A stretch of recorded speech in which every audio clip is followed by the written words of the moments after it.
Please welcome my great friend, Joseph Pearce.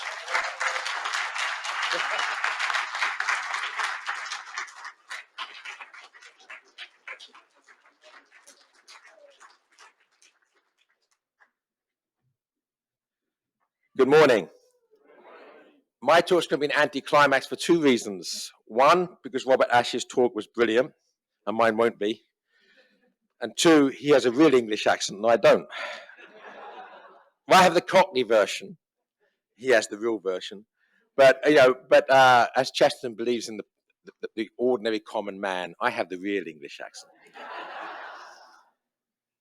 So years ago, when I was undergoing instruction to become a Catholic, the priest asked me to write a paper.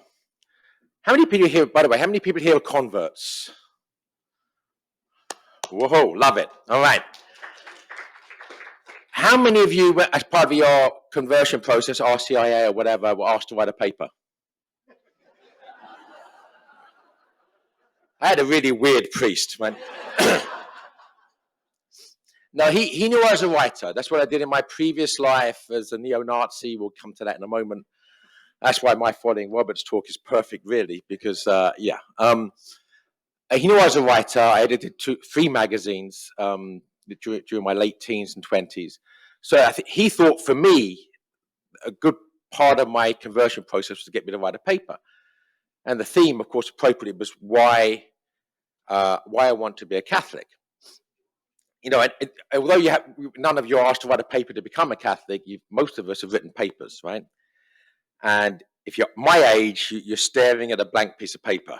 Now you stare at a blank screen. But either way, you know, that first sentence is the most difficult, right? You're looking there at the blank page or the blank screen and say, okay, I've got to get started. Where do I start? Once you get going, it's sort of easier.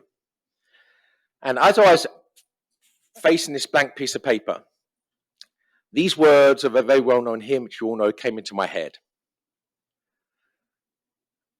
Amazing grace, how sweet the sound, which saved a wretch like me. I once was lost, but now I'm found.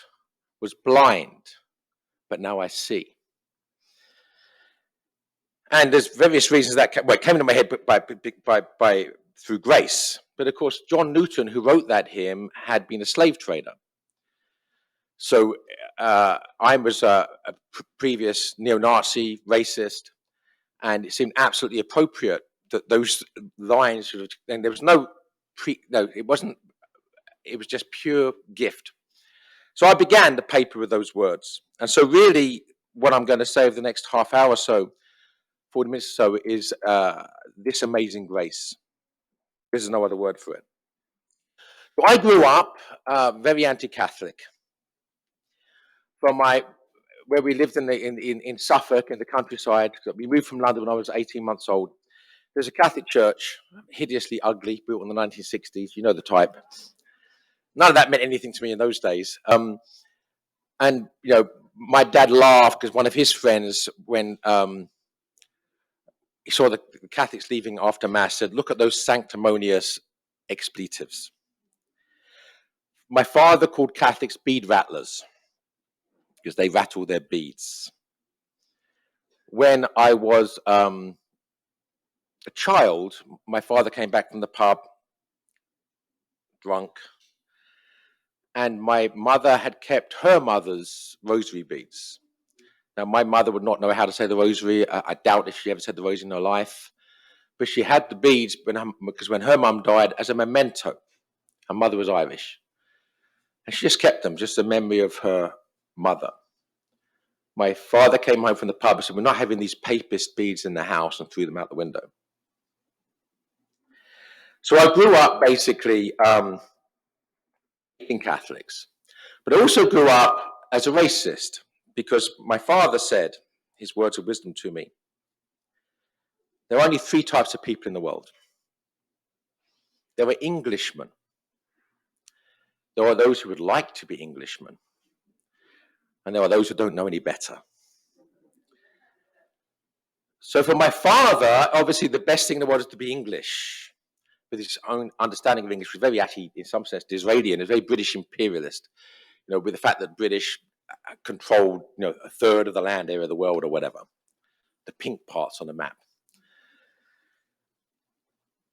So I grew up with this sort of English supremacism. And of course, the Englishmen are obviously all white. That goes without saying. We march into the countries of non-whites, but we're not, and we have a right to do that because we're English. So I grew up with that. But my father, so we never went to church, we never prayed. My father, the nearest he got to, I'm being unfair to him, because if you asked him, he would have believed in God and the Christian God, but in a very sort of an amorphous, unpractical sense. So I don't be unfair to him. But for my father, the greatest thing to be was an Englishman, and the greatest Englishman who ever lived was William Shakespeare. But my school, the high school I went to, by the way, I've got to have, this is true. I can't cite it because I didn't write it down. But about 20 years, early 2000s, someone sent me some statistics. And as we know, Disraeli, if it's statistics, it must be true. But the educational district of Barking and Dagenham in the East End of London was the worst performing educational district in the whole United Kingdom. That's where I was raised. And Eastbury Comprehensive School, which is the high school I went to, was the worst performing high school in that district. So I have a legitimate claim to have gone to the worst school in England, which is great. I love that. I mean, it's a claim to fame. But what was the motto of that school? So the auditorium, not that dissimilar to this, stage behind where the curtain is here, great big letters, the school motto: "This above all, to thine own self be true." Who said that? This is a wonderful, you should have said Shakespeare. But you're no better than that. You're no better than that because you're smart, right? But this above all, to thine own self be true, William Shakespeare. That's what it said on the thing. So I thought, okay, I know I'm getting a bad education. I know it stinks. I was aware of a lot of my teachers were Marxists, trying to indoctrinate me in communism, and I reacted against that by going to the other extreme. But I thought, so this is a bad education, but at least I can take that piece of Shakespearean wisdom with me as my own personal motto, which I did. This above all, to thine own self be true. What I didn't realize, of course, at the time, as you all know, because you're smart, William Shakespeare never said that. He wrote it. And it's not the same thing if you're a playwright. Who said it was Polonius. And Polonius and Hamlet, and by the way, Christopher Jegg, marvelous, marvelous. Last night, yes, Dale Alquist is a sadist to make me follow Christopher Jegg. I'm not going to forgive him for that. But that wonderful, obviously, passage from Hamlet that we heard yesterday. But Polonius in Hamlet is a villain. He's the head of a spy network. He's basically the facilitator for someone who's committed regicide, fratricide, homicide, adultery. King Claudius, of course. But also, his son, Laertes, follows that advice, which means you just do your own thing, man. Right? The only truth that matters is your own. So when he hears that his father's been killed by Hamlet, he comes back, he's in a rage. He's not thinking at all, not even not thinking straight. He's just rage, fury, hatred animates him. What does that mean? That King Claudius plays with that hatred, fans the flames of that hatred to get Laertes to do his dirty work for him. So Polonius gets himself killed in the dirty business of spying. Laertes gets himself killed in the dirty business of doing someone else's dirty work. And Ophelia, who against her conscience is forced to spy on the man she loves on behalf of her husband, pretending to be praying when she isn't, is so struck in her conscience she commits suicide. So what does Shakespeare tell us about that motto? this above all to thy own self be true. The very opposite to what my school was telling me. My school was telling me, you be Laertes. You listen to Polonius. You go out and be a slave to your passions. So I did it. My school was successful. At the age of 15, I enlisted in the ranks of a neo-Nazi organization called the National Front. Completely fanatical. For the next 10 years of my life, devoting myself fully to it. But by the time, before I started editing my first magazine, Bulldog, when I was 16. By the time before my 17th birthday, I was working full-time for the National Front. And I was basically a full-time revolutionary then until the end of my second prison sentence. By the way, I love the fact, when I give a talk on Tolkien, and you have a Q&A session afterwards, and any questions, someone says, when did you first read The Lord of the Rings? And I said, well, actually, it was during my second prison sentence. And of course, people don't know my past. They think I'm joking. So I was full of hatred, obviously, for those who are non-whites that were in my country. Full of hatred for Catholics, which I inherited from my father. So those of you old enough will know the Troubles, they were called in Northern Ireland. It was a civil war, lasted 30 years, from late 60s to late 90s. In Northern Ireland, between the Protestant tribe and the Catholic tribe. Now, I'm using the word tribe here because it's not really about religion in any meaningful or positive sense of the word. There's actually a joke. You've heard it before, laugh politely. But at the height of the Troubles, when I went to Northern Ireland as someone who is involved on the Protestant side of the Civil War between 1978 and 1985, so for 7 years. So during this period, should we say, there's an American who finds himself in Belfast. I don't know why American would go to Belfast at the time, but this American did. He's going back to his hotel, and he gets lost. Not a good idea in Belfast. So all of a sudden, he sees he's in a bad neighborhood, and he doesn't know where he is, and he's a bit, so this is not good. This is not a good place to get lost.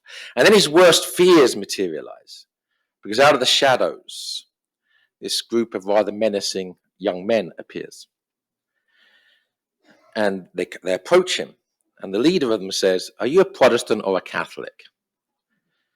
And he thinks, this is a very dangerous question, right? It's like tossing a coin for my life. If I get it wrong, I'm dead. 50-50. Don't like that. So he's smart. He's a smart American. They do exist, apparently. I've met several. And he says, I'm an atheist. And he's feeling very smug, and it's work, because they're all looking very confused. They're looking at each other and scratching their head. And he says, yes, it's great. Wow, how smart I am. And the leader says, yes, but are you a Protestant atheist or a Catholic atheist?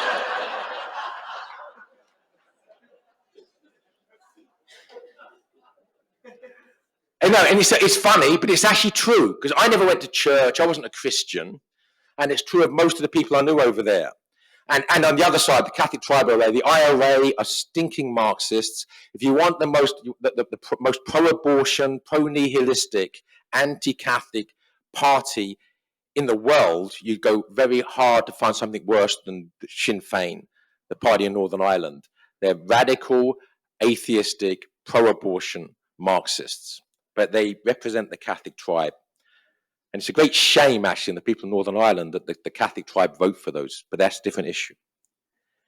So that's where I'm from. I'm not a Christian, maybe vaguely. If you ask me, I don't know what it meant, but Christian as opposed to Jewish, certainly, right?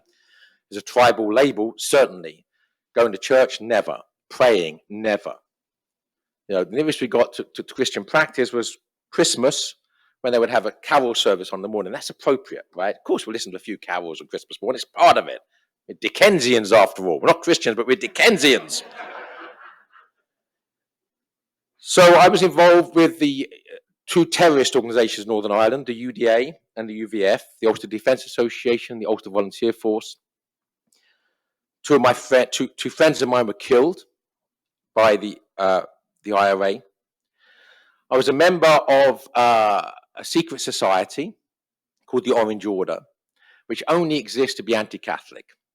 It's an anti-Catholic Freemasons, apparently. If any of you are morbidly curious, come to my book table, and after you spend at least $25 on books, I'll show you the secret handshake to the Orange Order. And that's a motive for you, right?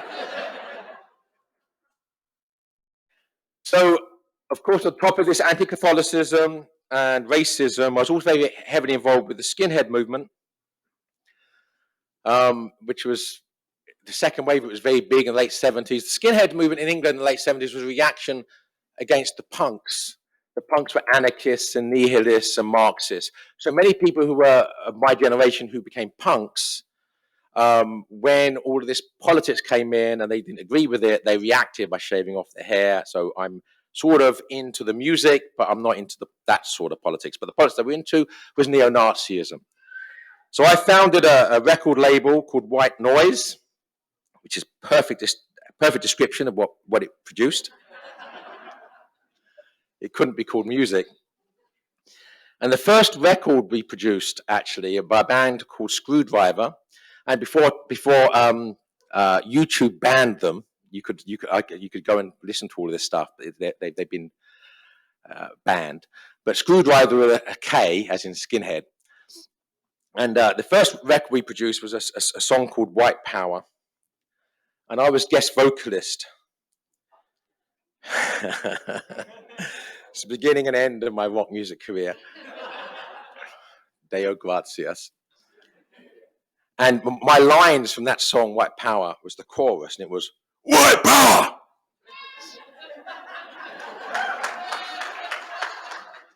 Now, after all these years, I remember the words, and I can still sing in tune. It's amazing. And the B-side, there were two tracks on the B-side, Value for Money. One was called Shove the Dove, and I think that speaks for itself. But the other was called Smash the IRA, and I was guest vocalist on that as well, and my part of the chorus of that was, Smash! Smash! Still got it, you know.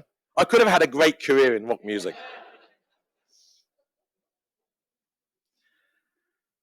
I was also involved with the neo-fascist movements in Italy, also in Europe generally, but Italy in particular. There was an organization called Terza Posizione, international third position. And they were alleged to be involved in a bomb that was planted in Bologna railway station in the late 70s, 78, I think, that killed over 100 people. I don't actually think they did it, but anyway, that's a different issue. We'll talk about that in a minute. But they were banned, and the leaders were obviously going to be arrested. So they left Italy and smuggled themselves across Europe, arrived in England, and we provided safe houses for them. And so some of the leaders of this organization became good friends of mine. One of them, Roberto Fiore, I don't know what he's doing now, but 10 years ago, last time I checked, he was a member of the European Parliament. But to be fair to him, he'd converted to Catholicism, was very anti-abortion. I don't know about his other beliefs. I didn't pursue it. When I knew him, he was not a Christian. He was sort of pagan. So he's had his own conversion story, and God bless him for that. I haven't pursued it before that. But did they do that? I don't know. I'll tell you why I don't know is because if you're involved with terrorism, and I said I was involved with two terrorist organizations in Northern Ireland, and then Terza Posizione if they were terrorists. The one rule you have to follow is the need to know principle. If you don't need to know, you don't ask. For all sorts of reasons. First of all, you're protecting the people that you're talking about, right? Who did this? You don't need to know. But also you're protecting yourself, because once you know, you're involved. It's better not to know. So we never asked. I did, at their request, the Orwell Bridge. It's not named after the author, but the river. If you know anything about George Orwell, that's not his real name. He named himself after a river in Suffolk. But there's a road that goes over that river. I did throw stuff into the river at their request. And I have no idea what it was. Probably makes me accessory to a crime of some sort, which I don't know what it was. I was, of course, very anti-Semitic. I believed, at least at first, that the Protocol to Learned Elders of Zion was an authentic document. And when it became clear to me that it was actually not, it was a forgery or a literary invention, and I went to the leaders of the party, the National Front, who were all Nazis. I said, well, this is not genuine, right? This is fake. He said, yes, it's fake, but it's stating something which is true. Okay, that's good enough. And World Revolution by Nesta Webster, about the fact that the French Revolution is a product of the Freemasons. And there's the elements of truth in all of that, right? But the point is, as Chesterton says about heresy, you take one idea which is true and you run with it to the point of madness. And that's exactly what Nesta Webster did. And the other stuff I was reading is a book called The Hoax of the 20th Century, about the Holocaust, which of course didn't happen. According to this book, and there's a shorter book written by a friend of mine under a false name called Did 6 Million Really Die? So this was part of who I was. Anti-Semitism, racism, anti-Catholicism. But I must have had at least one redeeming feature, right? Because you're good people, you're charitable.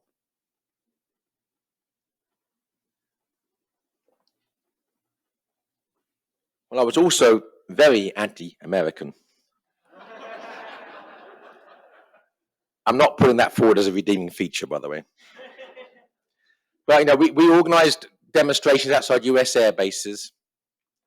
Yanks go home. We didn't want the United Kingdom to be, as we called it, an aircraft carrier for the US empire. So we fought basically fought with members of the US Air Force in the pubs around the air bases in Suffolk. So this is who I was in the 70s. When I went to prison for the first time in 1982, a month before my 21st birthday, I was 20 years old. No. I went second prison sentence. When I went to prison second time, 1985, when I was 24 years old, I find myself at the beginning of this prison sentence, 12-month sentence, the prospect of 12 months in prison, holding some rosary beads. I have no idea how I got them. Now, I'm not saying they fell miraculously from heaven, but somehow or other, I had these rosary beads in my hands, and I wanted to pray them. 24 years old, I never prayed in my life. So I've got these beads. How do I pray the rosary? Well, I didn't know the Alpha, so I didn't know the Hail Mary. I didn't know the Glory Be. And I had been taught the Our Father when I was a child, but had forgotten it. So how does one pray the rosary under those circumstances? What I did, I mumbled inarticulate prayers and fumbled the beads. It's the first time I opened up a conversation with Jesus Christ.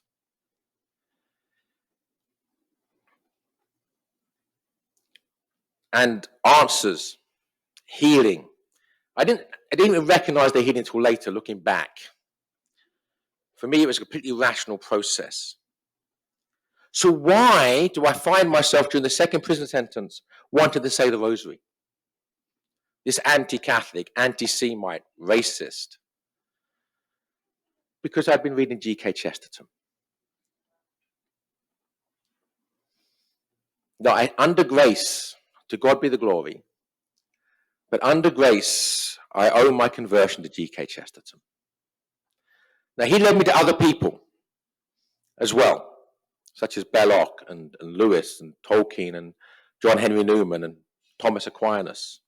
But it began with him, and it didn't just begin with him, it stayed with him in the sense that I read more Chesterton than anybody else from the time I first read him until this prison sentence and afterwards. What Chesterton taught me, that's another talk, another 10 talks. But the key thing was I was raised in modern culture, you believe you have to choose between being rational or being religious. You can be religious, which means you get all the fuzzy sort of good feeling about being religious. There's a God up there and the rest of it. But you can only do that by abandoning reason, by being irrational. Or you can be rational, which stinks because it means that nothing means anything and life stinks and you may as well really commit suicide if you don't have the courage. But it means obviously religion can't be true because you're being rational. What Chesterton taught me, which of course is what St. Thomas Aquinas and indeed the Church and Jesus Christ teaches, is that fides et ratio, faith and reason, are indissolubly married. They can't be separated. And it was that lesson that Chesterton taught me that led me on the journey to wanting to pray the rosary. But why was I going to prison in that case? Well, you have to understand, when I obviously had a bad education, said that already, I became a bibliophile about the age I got involved in politics, right? Age of 15, reading. And I was reading really bad books that reinforced, the World Revolution by Nestor Webster, the hoax of the 20th century about the Holocaust, other books like that, just reinforced this ideology. But someone said to me, by the way, in the midst of one other thing, I did read Solzhenitsyn, thanks be to God. I was anti-communist. And I read The Gulag Archipelago, the first volume, shortly after it was published in the 1970s. Life-changing. But also I read, someone said to me, well, okay, let's go backtrack one step. I was obviously anti-communist. We'd have demonstrations on the street, there'd be violent demonstrations, lots of violence. And the Communist Socialist Workers' Party was the biggest communist party, active communist party in England at the time, the Trotskyites. And they would basically call us the stormtroopers of capitalism. No, because you're a fascist, you're a stormtrooper of capitalism. And I thought, I might hate communism, but I don't like capitalism. I don't believe that the world should be run by Bill Gates or whoever the 1970s equivalent was, by a combination of global corporations and international financial institutions. So I'm not a capitalist. So what you start looking for is an alternative. It can't be a straightforward dichotomy, right? You've either got to be a communist or a capitalist. No, there have to be other ways of looking at these issues. So I started reading things. And someone said to me, you need to read G.K. Chesterton. Well, who's G.K. Chesterton? Well, he has a position on these issues, which I think you'll find interesting. And this person said I should read particularly one essay by Chesterton called The Well and the Shallows. Called Reflections on a Rotten Apple, which is in a book called The Well and the Shallows. So I bought the book. In actual fact, Aidan Mackey, who's going to be, God bless him, is going to be 100 years old in October, the grandfather of Chestertonia, if that's the right word. He sold me, I knew, someone said, well, he'll get whatever you want. He sold me this copy of The Well and the Shallows, mint condition with a dust jacket, 1935, it's one of Chesterton's last books. Cost me £12. Now, one thing, if you are, this is in 1980, I think, if you're a revolutionary, you're poor, and £12 is a huge amount of money. But I bought it on the recommendation of this person. And I said, well, if Chesterton's worth reading for this one essay, I'll read the rest. I start from the beginning, get there when I get there, right? The rest of that book is a defense of the Catholic Church. Now, the well and the shallows. The well is the Catholic Church, life-giving water, depth. Shallows is everything else. And I'm reading it, and of course I don't agree with it all, but I agreed with some of it, more than I thought I would, but I couldn't help liking Chesterton. I wanted to be with him. He's a good fellow. Then I find myself in a second-hand bookshop in London, just browsing through. I'm a bibliophile, so I spent lots of hours in second-hand bookshops. And my eyes fell on this book. And I don't know why, and it has to be that. I picked it out. It was by someone called C.S. Lewis. And I'd heard of C.S. Lewis, but I think only in the sense that I'd heard of The Lion, the Witch, and the Wardrobe as a book, as a children's book. I don't think that I knew that that book was Christian. I don't think I knew that C.S. Lewis was Christian at the time. So what I always used to do in those days is pluck something from the shelf and go to the index and look for the name Chesterton. And then see what's said about Chesterton. If it's positive, okay, we'll get this and we'll read it. So I've given talks like this for years, and I always said that that's what I did, and I bought this book by C.S. Lewis. But someone's pointed out to me that book does not have an index. Oh, well. So it's even more of a miracle. Because what I must have done is open the book at random and come across the magic word Chesterton. And in that book, C.S. Lewis speaks of his first reading of Chesterton when he's in the army during World War I. He's an atheist and a cynic. You know, I don't know if I would call myself a cynic. I don't know if I was an agnostic. I'm certainly not Christian. So C.S. Lewis says, you'd have thought that Chesterton would be the least conducive of writers. I have no sympathy with him. He's a Catholic. I'm an atheist.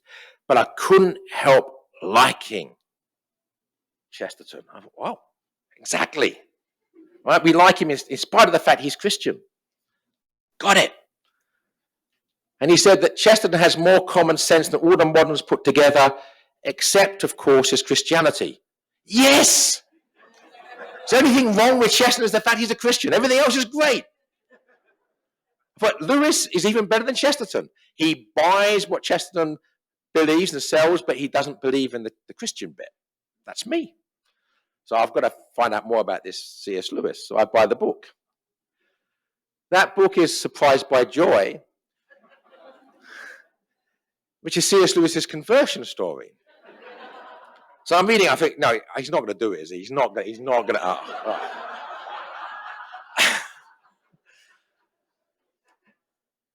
But I couldn't help liking Chesterton. I couldn't help liking C.S. Lewis now. So I start buying all the C.S. Lewis's books.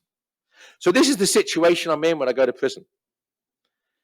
I've got all this negative stuff in me, but also all this good, positive stuff in me also. And they're fighting it out. I sometimes call it an arm wrestle in my heart and my head, which is going to be triumphant. And by the second prison sentence, I'm thinking, so the first prison sentence, I was a complete fanatic. You know, the phrase we used about ourselves after various other European fascist organizations, we were political soldiers. And so I went to prison, I was a prisoner of war.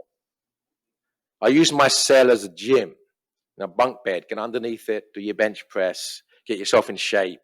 When you come out, you'll be more able to fight than when you went in. That's the first prison sentence. Easy. If you've got that mentality, it's easy. Second prison sentence, I thought, what am I doing here? I don't even believe this stuff. I've been going through the motions. Because now I really, at least my sympathy was for Chesterton and Lewis and Newman and Aquinas. Why am I going through the motions? Well, think about it. In those days, the National Front was a fairly major force. When I went to prison, it was front page news headlines. During that first prison sentence, I got about 10,000 birthday cards on my 21st birthday. I was a hero in the ghetto, but I was hated outside of the ghetto. It's much easier to stay in the ghetto and be a hero than to leave the ghetto and be hated by the people in the ghetto and hated by the people in the world. So I went through the motions. So when I got out of prison, the second time I thought I'm going to make a clean break. And that actually means leaving everybody I knew, just about. Because since I was 15, they were my comrades. You know, I had to leave London, go somewhere else and start literally afresh. And I was writing my first book after I left London. And I thought, well, no one's going to publish any book under my name. could say the front page headlines is obviously close to the event. I need to have a nom de plume, right? A pseudonym to work under. So I came under up the name of Robert Williamson. And I'm going to apologize now that I'm going to sing, right, in the broadest sense of the word. Because when I was in the Orange Order, this anti-Catholic secret society, there was a song that they sang called the Old Orange Flute. Those of Irish heritage might even know it. It's an anti-Catholic song. And it begins thus. In the county Tyrone, near the town of Dungannon, where many's a ruction, myself had a hannon. Bob Williamson lived there, a weaver by trade, and all of us thought him a stout orange blade. But the cunning young coo-boy sure took us all in, and he married a papish called Bridget McGinn. Turned papish himself, and forsook the old cause that gave us our freedom, religion, and laws. Now the men of the town, they made some noise upon it, and Bob had to fly to the province of Connaught. And so he goes on. So,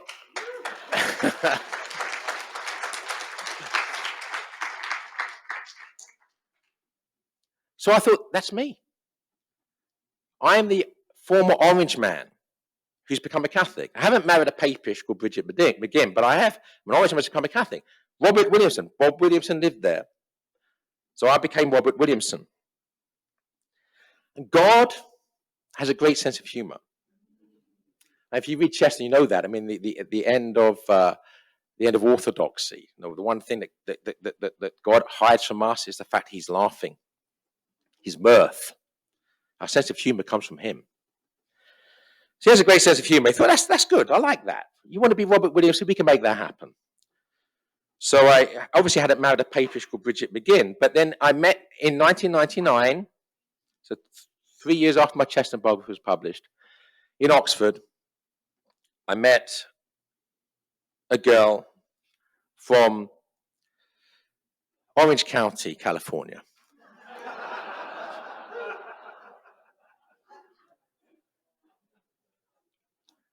An amazing coincidence.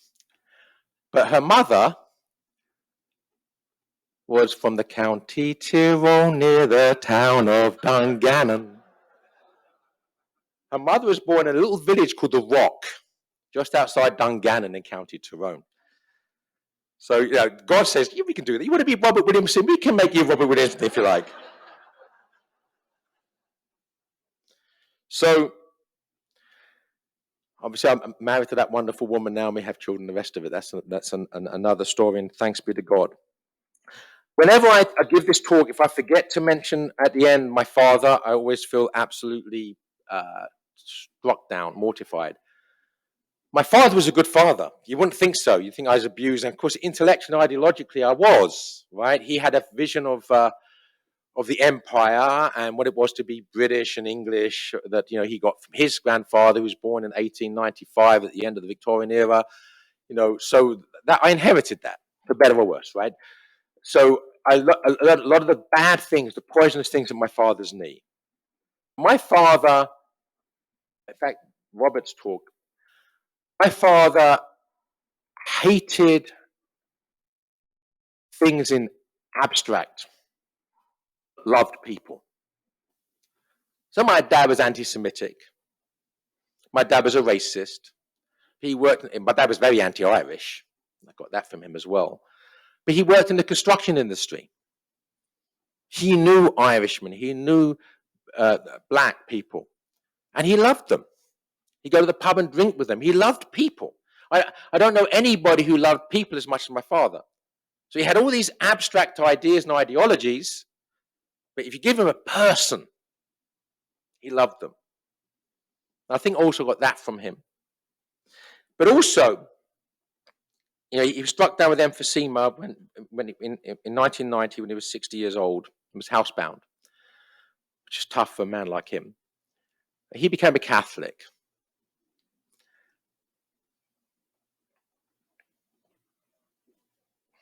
And for me, that's more of a miracle than my own conversion.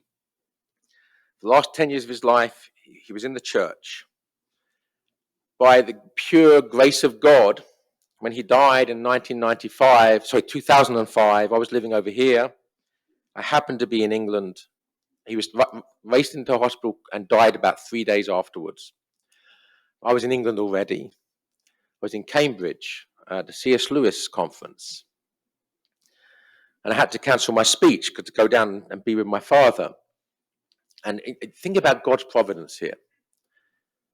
We had about 300 or 400 devout Christians praying for my father as he crossed the threshold. Talk about God's mercy. And the last thing I did was about 3 hours before he died, I went back home and went to sleep, which I wish I hadn't done, but who knows. But last time I saw him, about 3 hours before he died, we prayed the rosary together. So Chesterton saved me from racism by the grace of God. Saved me from anti-Catholicism by the grace of God. Saved me from anti-Semitism by the grace of God. And I always say that my first book, which was a biography of Chesterton, was an act of thanksgiving. An act of thanksgiving to God for giving me Chesterton. But also an act of thanksgiving to Chesterton for giving me God. Amazing grace, how sweet the sound that saved a wretch like me. I once was lost, but now I'm found, was blind, but now I see. Thank you.